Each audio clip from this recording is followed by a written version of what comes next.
our chief national security correspondent, Jim Sciutto. He's in Manila right now in the Philippines. He has an exclusive report on that confrontation between the Chinese military and a U.S. spy plane. Jim, tell our viewers what happened.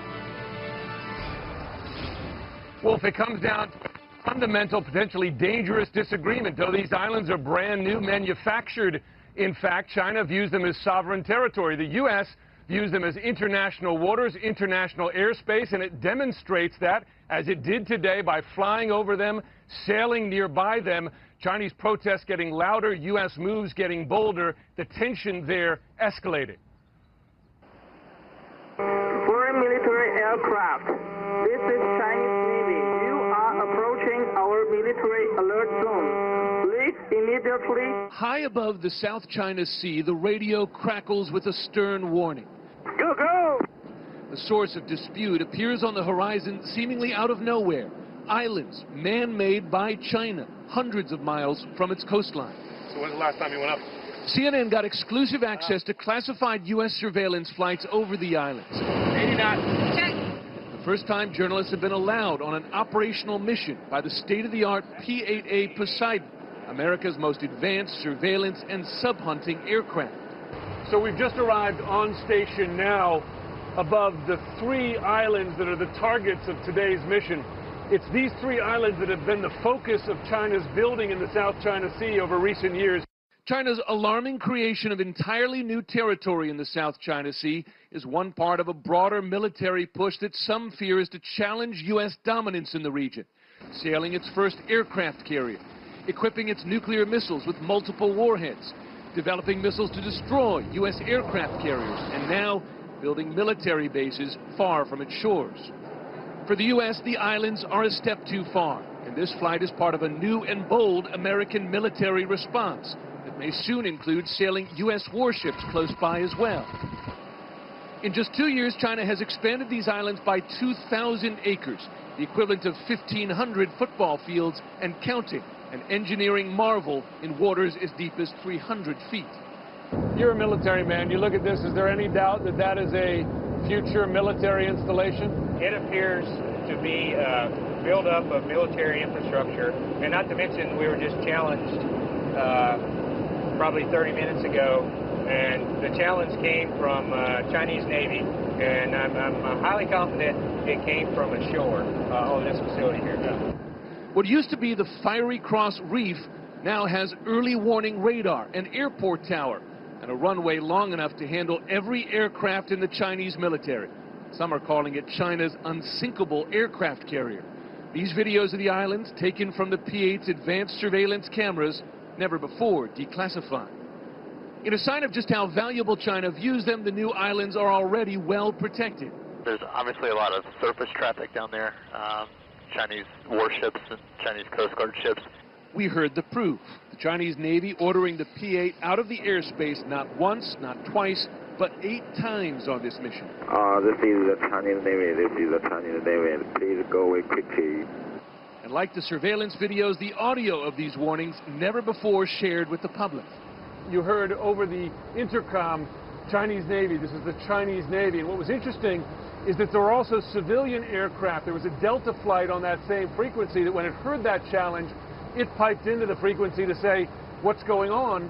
The Chinese Navy then reassuring them, but as the flight crew tells me, that can be a very nerve-wracking experience for civilian aircraft in the area.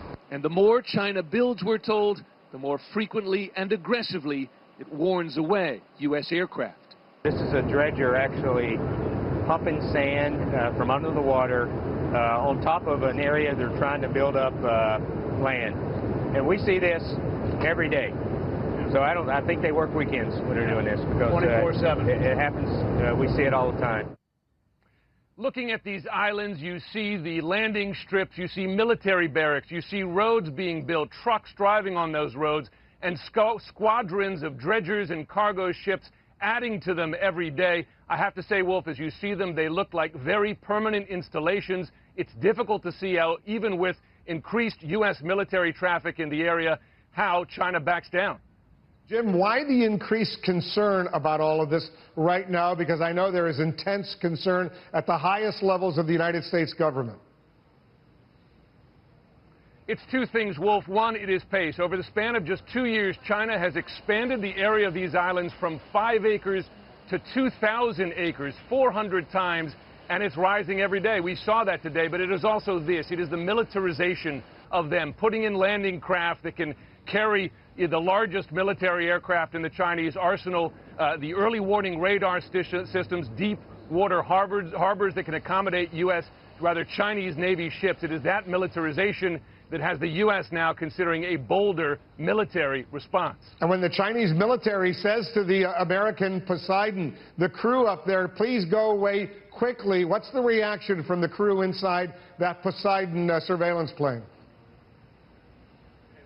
Well, they recite very calmly a script. They say that we see these as international waters, international airspace, and that the U.S. will continue peacefully. And I'll tell you, there was one instance there that when that American pilot delivered that message, I heard the frustration from the Chinese radio operator on the ground coming back simply saying, go, go, go away. You can hear the anger there. It's hard to see how this tension doesn't escalate going forward.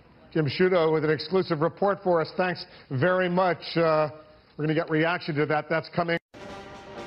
A new, blatant, and aggressive threat from Kim Jong-un. His forces will open fire on any South Korean ships moving into what he sees as North Korean waters. Tonight, South Korea, a U.S. ally, is angrily vowing retaliation. Threats like this from Pyongyang have kept America from being able to negotiate over Kim's nuclear weapons program, like it's trying to do with Iran. CNN has learned during the 2 years of America's obsessive attempts to prevent Iran from building even one nuclear bomb, North Korea has been greatly expanding its ability to make the nuclear explosive materials that it needs to make nuclear weapons. Former UN Weapons Inspector David Albright says in those 2 years, Kim Jong-un's regime has doubled the size of the enrichment plant at Yongbyon, which you can see in these satellite photos. Yongbyon is where experts say North Korea enriches uranium for nuclear bombs. And Albright says that's not all they've done. North Korea's been spending its own money to build up its nuclear weapons program, but it's also been shopping overseas to get the equipment that they need in order to build up their nuclear arsenal. Why hasn't the Obama administration pursued talks with Kim Jong-un's government as fervently as it has with Iran?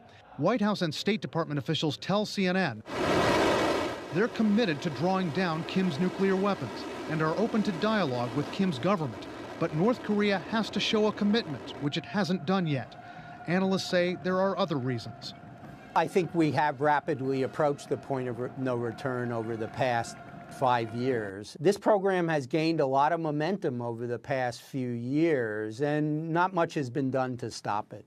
The result is ominous. Analysts say Kim's regime may well be able to fit nuclear warheads on missiles that can hit South Korea or Japan, and they're thought to be adding to their arsenal. North Korea could have